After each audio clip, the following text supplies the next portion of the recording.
ఏంటి welcome back to my channel. ఈరోజైతే vegetable ఇంకా ఎండు రొయ్యల కర్రీ చూపిస్తున్నాను. వెజిటేబుల్ అంటే ఫస్ట్ టైం మన ఛానల్లో బీరకాయతో కూడా చేశాను, చాలా టేస్టీగా వచ్చింది. ఈసారి అయితే సొరకాయ ఎండు రొయ్యల కర్రీ చేస్తున్నాను. ఇది కూడా చాలా టేస్టీగా ఉంది. కాకపోతే ఈరోజు నేను జొన్న రొట్టెల కాంబినేషన్లో చేస్తున్నాను. నిజంగా టేస్ట్ అయితే అద్దరిపోయిందండి. ఫస్ట్ ఆయిల్ వేసుకొని క్రష్ చేసిన వెల్లుల్లి, ఆవాలు, మెంతులు, జీలకర్ర వేసి పచ్చిమిర్చి వేసి ఫ్రై అయినాక అందులోనే సొరకాయ ముక్కలు ఇంకా ఎండు రొయ్యలు వేసి కాస్త ఫ్రై చేసుకోవాలి. సొరకాయల నుండి వాటర్ వస్తుంది, వాటర్తోనే కొంచెం ఉడుకుతాయి. ఆ తర్వాత టమాటాలు వేసి సరిపడా ఉప్పు వేస్తాం, మన కర్రీ రెడీ.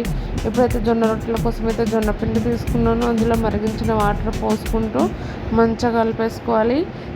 ఇక్కడ ఏంటంటే చాలామంది పొడిపిండితో చేస్తారు. అసలు పొడిపిండి అవసరం లేదండి, ఒక చుక్క నూనె వేసుకుంటే మనకు సూపర్ రొట్టెలు రెడీ అయిపోతాయి. చూడండి, ఇలా మంచిగా పిండి అంతా కలిసేలాగా వాటర్ కలిపేసుకొని చేతితోటి మంచిగా అనుకోవాలి. కొంచెం వేడిగా ఉంటుంది కానీ నాకు అలవాటే అండి.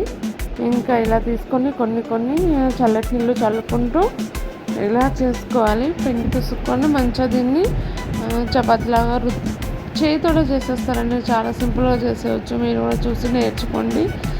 కాకపోతే పిండి అయితే మంచిగా పిసుకోవాలి. అయిపోయింది కదా, ఇప్పుడైతే దీన్ని రొట్టెలాగా చేసుకొని చాలు చేసుకుంటే మన జొన్న రొట్టెలు రెడీ అయిపోతాయి.